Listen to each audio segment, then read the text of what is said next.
క్షీరామృతం తయారు చేయడానికి కావాల్సిన ఐటమ్స్ ఏంటో ఇప్పుడు చూద్దాం. పాలు 1 లీటర్, అరటిపండు 1, డ్రై ఫ్రూట్స్ 50 గ్రాములు, కుంకుమ పువ్వు కొద్దిగా, బాస్మతి బియ్యం రవ్వ 1/2 కప్పు, బాదం పొడి 1/2 కప్పు, పంచదార 1 కప్పు, గసగసాలు 1 టీ స్పూన్, యాలకుల పొడి కొద్దిగా, నెయ్యి 4 టేబుల్ స్పూన్లు. సుజన గారు స్టార్ట్ చేద్దామా? స్టార్ట్ చేద్దామండి.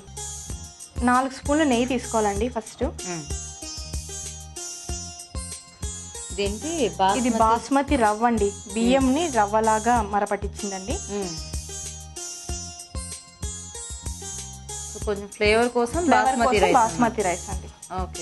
1/2 కప్పు బాస్మతి రైస్ రవ్వ తీసుకోవాలండి. లైట్ బ్రౌన్ కలర్ వచ్చే వరకు వేయించుకోవాలండి. మనం ఇది ఫ్రై అయ్యే లోపల పంచదార పాకం కావాలండి మనకి.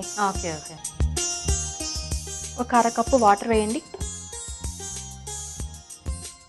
ముదురు పాకం కావాలి దీనికి, అందుకనేసి.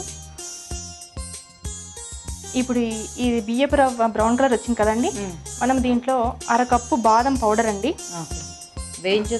లేదండి, పచ్చిదే పౌడర్. సుజన గారు మీరు ఎప్పుడు ఇలాగే అమ్మవారిని అలంకరించి ప్రతి ఇయర్ చేస్తూ ఉంటారా? అవునండి, ప్రతి సంవత్సరం ఇలాగే చేస్తానండి.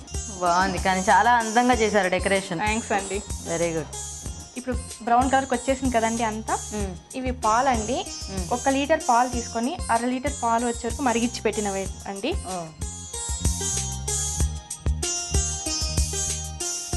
ఇప్పుడు ఇది పాకం మనకి అయ్యిందండి.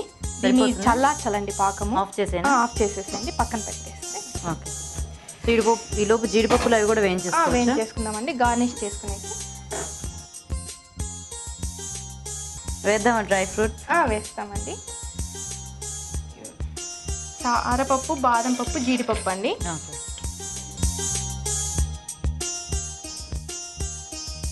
ఇవి ఆఫ్ చేస్తామండి. బ్రౌన్ కలర్ వచ్చేస్తాయి కదా, ఇంకా ఆఫ్ చేసి పక్కన పెట్టేద్దామండి.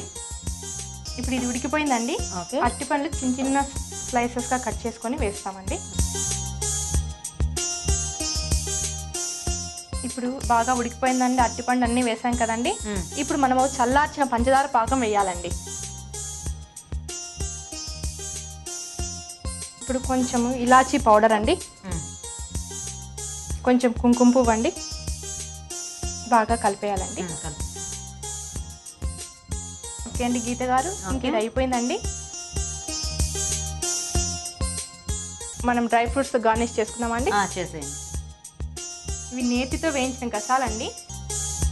రెడీ అయిపోయిందా? రెడీ అయిపోయిందండి.